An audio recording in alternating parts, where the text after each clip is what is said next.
Tutu siyakubingelela phezulu kwamukele bukele emakhaya kwesimanzonzo lapho sikulethela khona indaba zamaskandi suke hamba phambili ngaleso sikhathi. Namhlanje ke bukele emakhaya bathi kwana namhlanje sekuphathele indaba ezimnandi njengoba sisho ngempela ukuthi ihle into eyenziwe abalandeli boyigcweme elisha. Abalandeli boyigcweme elisha ke bakwazi ukuthi begasele le kubo kaManqele le ehluhluwe. Bakwazi ukuthi bopha izipho umndeni wakhona baManqele. Abaphanga ke igcweme elisha kuphela kodwa bakwazi nokuthi futhi bephinde bephose isandla kuma kaMthandeni. Bona le impela bemnike ama present bamnika nezingubo zombatha. Ihle ngempela into eyenziwe abalandeli begcweme elisha kade kwenzeka ngeweekend. Abantu ke enkundleni zokuxhumana bayashayela ihlombe ngempela lento le bathi ihle ngempela lento yenziwa abalandeli begcwemesha ukuthi bekwazi ukuthi bengagcini ngoncoma iqhawe labo la ku Facebook kodwa bekwazi ukuthi bolibona le emakhaya bekwazi ukuthi befike bephe nezipho.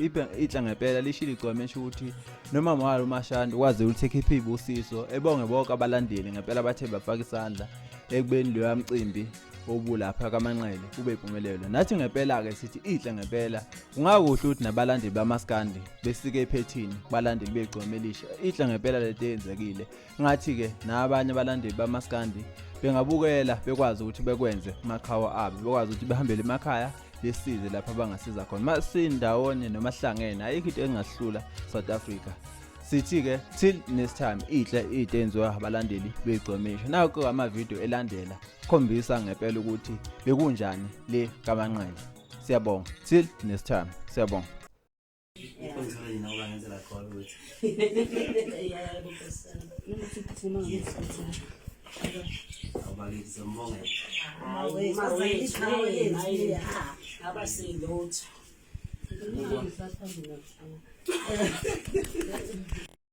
Kancane Sebuthi udlonga ngeba.